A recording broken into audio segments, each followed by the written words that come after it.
Selamat siang dan ketemu sekali lagi dalam channel Belajar Matematik Om Zaimus. Satu channel yang membahaskan persoalan matematik secara tajam, tuntas dan terpercaya.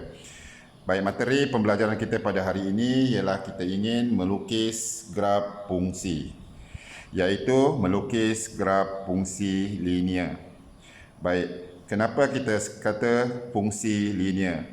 Baik, lihat contoh fungsi linear dalam kertas ini seperti y sama dengan 2x tambah 4. Jadi, kenapa kita kata dia linear?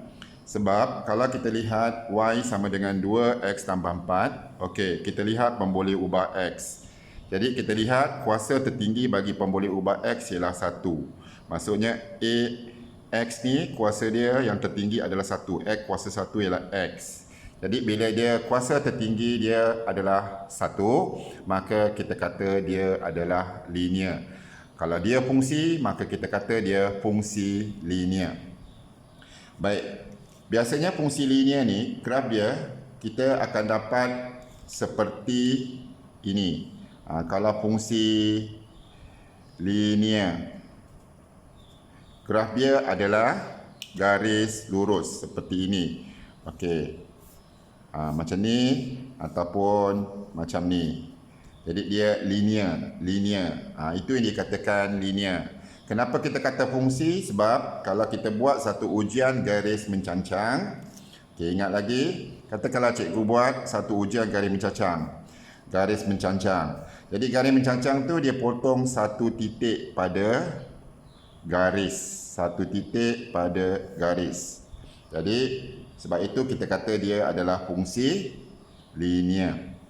Baik, kalau fungsi kuadratik, bukan saja kita ada fungsi linear, kita ada fungsi kuadratik, fungsi kubik, dan kalau mungkin di peringkat yang lebih tinggi lagi kita ada fungsi trigonometri, fungsi eksponen dan sebagainya. Jadi kalau fungsi kuadratik, fungsi kuadratik.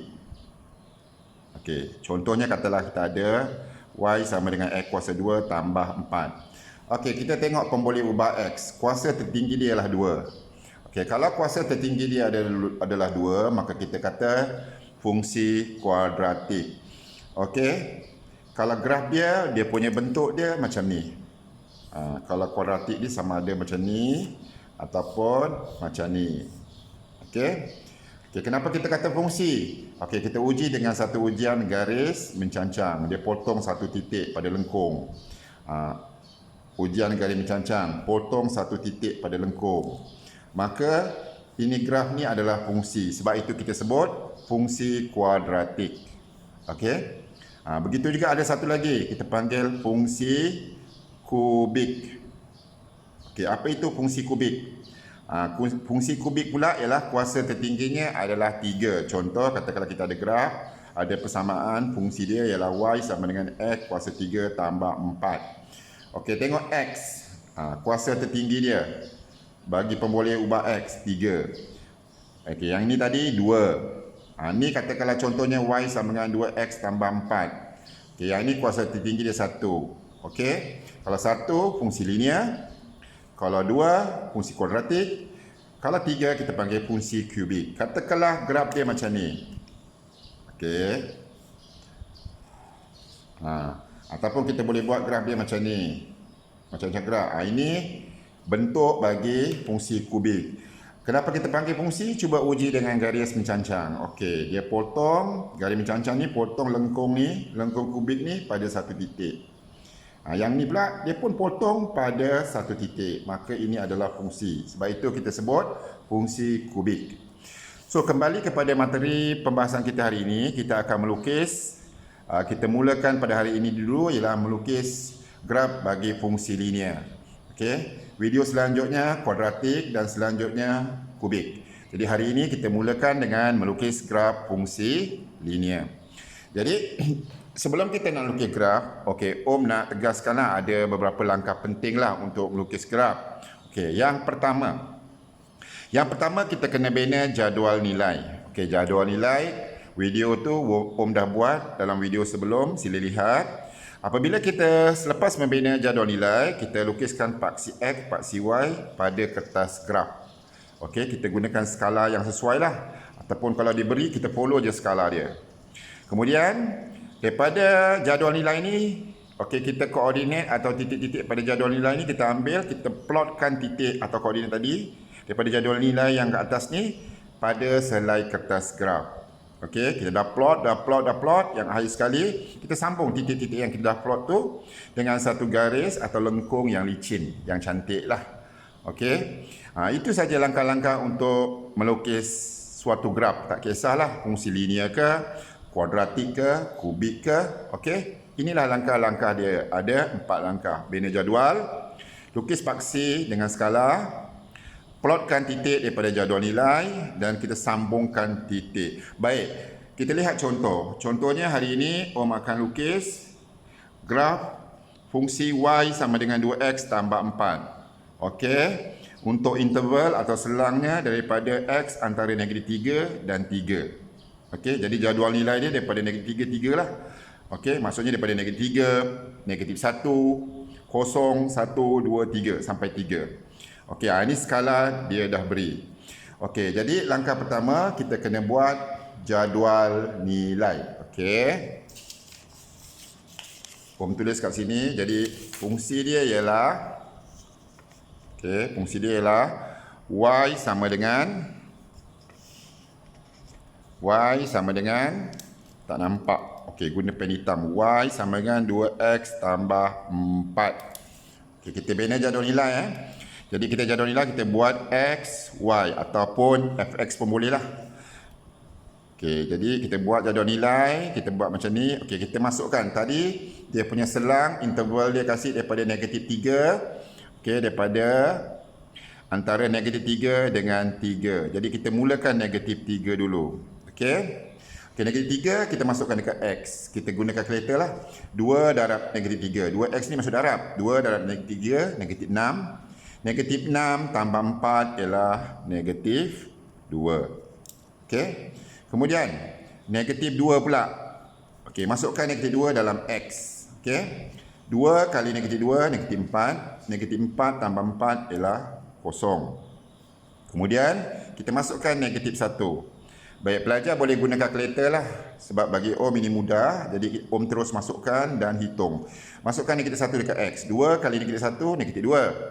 Negatif 2 tambah 4 ialah 2.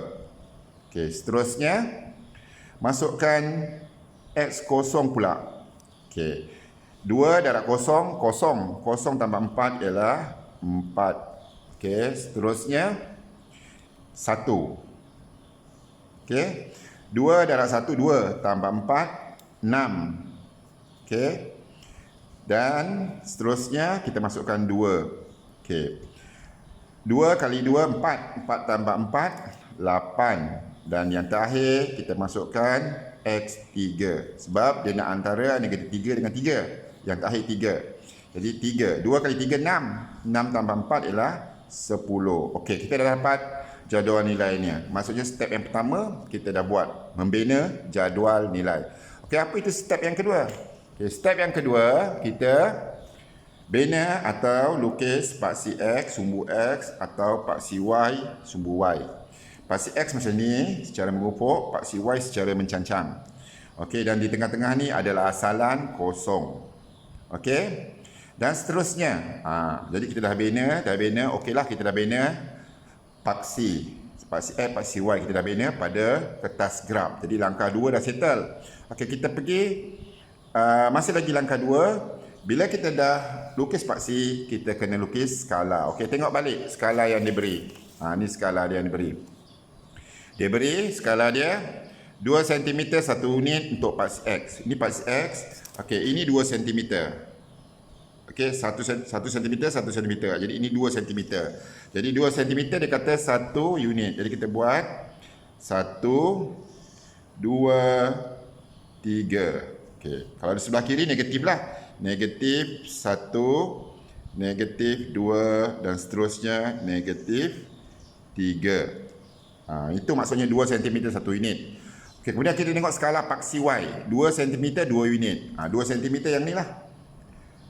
Kalau 1 cm yang kecil ni. Jadi 2 cm diberi berapa? 2 unit. Jadi kalau 2 unit kita buat sini 2, 4, 6, 8, 10. Okey, kalau bawah negatif 2 dan seterusnya, negatif 4, negatif 6 dan seterusnya. Okey, jadi langkah kedua dah settle, maknanya kita dah melukis paksi X, paksi Y. Okey, dan skala dia. Skala dia kita dah penuhi. Okey. Okey, kita pergi kepada langkah yang ketiga. Okey. Langkah yang ketiga, kita ambil koordinat atau titik-titik dalam jadual nilai, kita masuk, plotkan dalam tata graf. Iaitu negatif 3, negatif 2. Negatif 3, negatif 2 sini. Maksudnya negatif 3, negatif 2 bertemu di sini. Kemudian negatif 2, kosong. Negatif 2, kosong. Negatif 2, kosong di sini. Okey. Negatif 2, kosong. Negatif 2, kosong. Kemudian negatif 1, 2. Negatif 1, 2 sini. Ini negatif 1, sini 2. Okey. 0, 4. 0, 4. Kita plotkan titik. Okey. 1, 6. Jadi masa 1, 6. 1, 6 bertemu di sini. Okay, next. 2, 8. 2, 8 bertemu di sini. Okay. 3, 10. 3, 10. Okay, bertemu di sini. Ini 3, 10. Jadi, bila kita dah plotkan titik, okay, dan langkah yang terakhir, kita kena sambung titik ni. Sebab dia linear, maka linear ialah garis lurus. Kita sambung dengan pembaris hingga membentuk satu garis lurus yang licin. Okey, jadi katakanlah ini pembaris, Om ambil pembaris ni, Om sambung. Jadi kita sambung. Maka inilah graf fungsi linear bagi Y sama dengan 2X tambah 4. Dan kita tuliskan dekat graf ni, dekat garis ni, namanya ialah Y sama dengan 2X tambah 4. Itulah dia cara untuk melukis graf fungsi linear. Okey. Baik, sampai jumpa. Semoga anda berbahagia selalu.